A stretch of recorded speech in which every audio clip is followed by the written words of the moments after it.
Muhammad Sadiq the governor ഈ പരിപാടിയിൽ പങ്കെടുക്കുമ്പോൾ വളരെ കൃത്യമായി ഒരു കാര്യം പറയുന്നു. എങ്ങനെയാണോ മുഹമ്മദ് സാദിഖിന് SFI അല്ലെങ്കിൽ ഇടതുപക്ഷം അല്ലെങ്കിൽ CPM അല്ലെങ്കിൽ കമ്മ്യൂണിസ്റ്റ് തത്വശാസ്ത്രം സാദിഖിൻ്റെ ഐഡിയോളജി ആയിരിക്കുന്നത്, എനിക്ക് എൻ്റെ ആശയഗതിയുണ്ട്. അത് ഏതാശയഗതി അദ്ദേഹം എടുത്തു പറഞ്ഞു, നമുക്കറിയാം അത് RSSൻ്റെ ആശയഗതിയാണ്. ആശയഗതി ഞാൻ നടപ്പാക്കും എന്ന് വളരെ കൃത്യമായി തന്നെ പ്രഖ്യാപിക്കുന്നു ഗവർണർ ശ്രീ രാജേന്ദ്ര അർലേക്കർ. മുഹമ്മദ് സാദിഖ്, നിങ്ങൾക്ക് എന്താണ് വരും ദിവസങ്ങളിൽ തിരക്കുള്ള ദിവസങ്ങളാണെന്ന് തോന്നുന്നു. സാദിഖ്,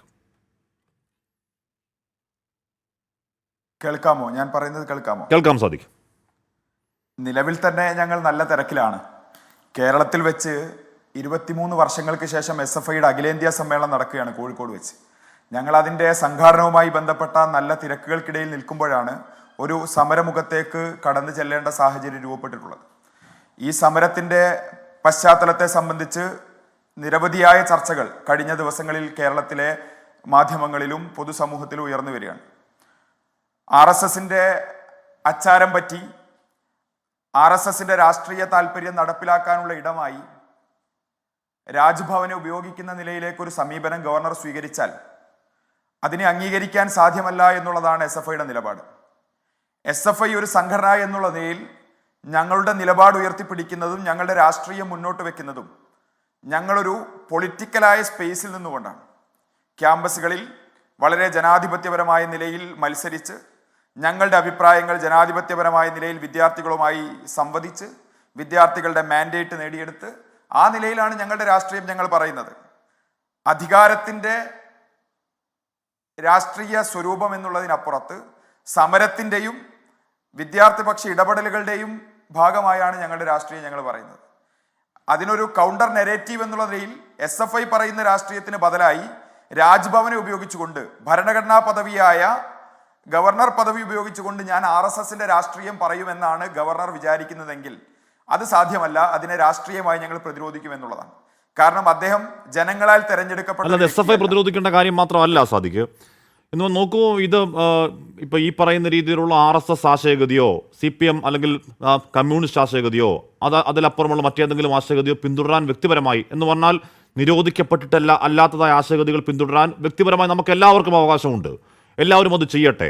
പക്ഷെ നമ്മളൊരു മുഖ്യമന്ത്രിയാകുമ്പോൾ അല്ലെങ്കിൽ ഒരു പ്രധാനമന്ത്രിയാകുമ്പോൾ അല്ലെങ്കിൽ ഒരു ഗവർണറാകുമ്പോൾ അല്ലെങ്കിൽ ഒരു രാഷ്ട്രപതി ആകുമ്പോൾ നമ്മൾ ആ ആശയഗതി നമ്മൾ വൈയക്തികമാക്കുകയും നമ്മൾ ഇവിടുന്ന് പൊതു വേദികളിൽ അത് മാറ്റി നിർത്തുകയും ചെയ്യുക എന്നുള്ളത് നമ്മൾ ഇതുവരെ കണ്ടതെങ്കിൽ, ഗവർണർ പറയുന്നു അങ്ങനല്ല, എനിക്ക് എൻ്റെ ആശയഗതി ഉണ്ട്, ഞാനത് നടപ്പാക്കാൻ തന്നെ, അതിൽ കോംപ്രമൈസ് ഇല്ല എന്നാണ് ഗവർണർ പറഞ്ഞത്. എന്ന് പറഞ്ഞാൽ RSS അതിനെ നടപ്പാക്കും എന്ന് പരസ്യമായി പ്രഖ്യാപിക്കുകയായിരുന്നു ഗവർണർ, അല്ലേ ശ്രീ മുഹമ്മദ് സാദിഖ്?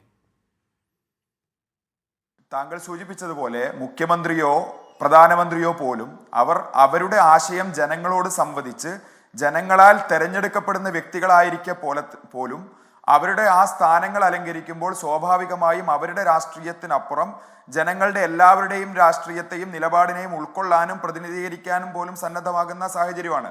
എന്നാൽ ജനങ്ങളാൽ തെരഞ്ഞെടുക്കപ്പെട്ടതല്ലാത്ത ഭരണഘടനാപരമായ പദവിയിലിരിക്കുന്ന ഒരു കൊളോണിയൽ ബാക്കിപത്രമായി നിലകൊള്ളുന്ന ഗവർണർ പദവിയിൽ നിൽക്കുന്ന ഒരാൾക്ക് അദ്ദേഹം വെച്ചു പുലർത്തുന്ന അല്ലെങ്കിൽ അദ്ദേഹം ശീലിച്ചു വന്ന രാഷ്ട്രീയം നടപ്പിലാക്കാൻ രാജ്ഭവനെ ഉപയോഗിക്കുമെന്ന് പറയുന്നതിന് ഒരു കാരണവശാലും അംഗീകരിക്കാൻ വേണ്ടി സാധ്യമല്ല എന്നുള്ളതാണ്. ഇതൊരു ആർലേക്കറിന്റെ മാത്രം പ്രശ്നമല്ല. ആർലേക്കറിന് തൊട്ടു മുന്നേ കേരളത്തിൽ ഗവർണറായിരുന്ന ആരിഫ് മുഹമ്മദ് ഖാൻ സമാനമായ അല്ലെങ്കിൽ RSSന്റെ രാഷ്ട്രീയ നിലപാട് തന്നെയാണ് ഇവിടെ സ്വീകരിച്ചു പോകുന്നത്. മറ്റ് സംസ്ഥാനങ്ങളിലും ഗവർണർമാർ ഇതേ നയം തന്നെയാണ് സ്വീകരിക്കുന്നത്. SFIക്ക് പറയാനുള്ള കാര്യം, ഗവർണർ എന്ന ഭരണഘടനാ പദവിയിൽ ഇരിക്കുന്ന ഒരു വ്യക്തി സ്വാഭാവികമായും ആ ഭരണഘടനയുടെ അടിസ്ഥാന മൂല്യമെങ്കിലും പാലിക്കാൻ വേണ്ടി തയ്യാറാകണം എന്നുള്ളതാണ്. ഇന്ത്യൻ ഭരണഘടനയുടെ പ്രിയാമ്പിൾ ആരംഭിക്കുന്നത് we the people of India having solemnly resolve to constitute India into a sovereign socialist secular democratic republic എന്നാണ്. അതിൽ ഡെമോക്രസി ഉണ്ട്, സോവറിനിറ്റി ഉണ്ട്, അതേപോലെ തന്നെ സോഷ്യലിസം ഉണ്ട്, സെക്യുലറിസം ഉണ്ട്, ഇതെല്ലാം ഉണ്ട്. ഇതിന്റെ അടിസ്ഥാന മൂല്യങ്ങളെല്ലാം തകർക്കുകയാണ്. എല്ലാ മതവിഭാഗത്തിലും പെട്ട മനുഷ്യർ ജീവിക്കുന്ന ഒരു നാട്ടിൽ ഒരു ഹിന്ദുത്വ മതരാഷ്ട്ര സങ്കല്പത്തിന്റെ ആശയങ്ങളെ ഗവർണറുടെ പദവി ഉപയോഗിച്ചുകൊണ്ട് അദ്ദേഹം നടപ്പിലാക്കുകയാണ്.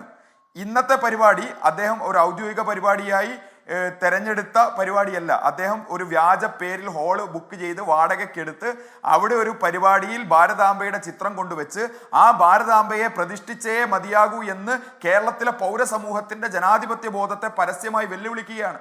ഇക്കഴിഞ്ഞ ദിവസങ്ങളിൽ അദ്ദേഹം ഇതേ സമീപനം സ്വീകരിച്ചപ്പോൾ കേരളത്തിന്റെ പൊതുവിദ്യാഭ്യാസ മന്ത്രിയും SFIയുടെ മുൻ സംസ്ഥാന സെക്രട്ടറി കൂടിയായിട്ടുള്ള ശ്രീ ശിവൻകുട്ടി വളരെ കൃത്യമായി അദ്ദേഹത്തിന്റെ നിലപാട് പറഞ്ഞ ആ പരിപാടി ബഹിഷ്കരിച്ച് പുറത്തേക്ക് വരികയും അതിനുശേഷം കേരളത്തിലെ തെരുവുകളിൽ ABVP അദ്ദേഹത്തിന് കരിങ്കൊടി കാണിക്കുകയും ചെയ്ത സാഹചര്യം നമ്മൾ കണ്ടു. ഒരു മതനിരപേക്ഷമായ ഒരു ആശയത്തെ മുൻനിർത്തിക്കൊണ്ട് നിലപാട് സ്വീകരിച്ച കേരളത്തിന്റെ പൊതുവിദ്യാഭ്യാസ മന്ത്രിയെ തെരുവിൽ തടയുകയും അതേസമയം തന്നെ ഗവർണറെ ഉപയോഗിച്ചുകൊണ്ട് സമാനമായ നിലയിൽ വീണ്ടും ഇത്തരം പരിപാടികൾ സംഘടിപ്പിക്കാനുമാണ് ഗവർണർ തയ്യാറാകുന്നതെങ്കിൽ അതിനെ കൃത്യമായി SFI ഗവർണർ ആരിഫ് മുഹമ്മദ് ഖാനെതിരായി നടത്തിയ സമരം ഞങ്ങൾ അതേ നിലയിൽ തുടരും എന്നുള്ളതാണ് സൂചിപ്പിക്കുന്നത്.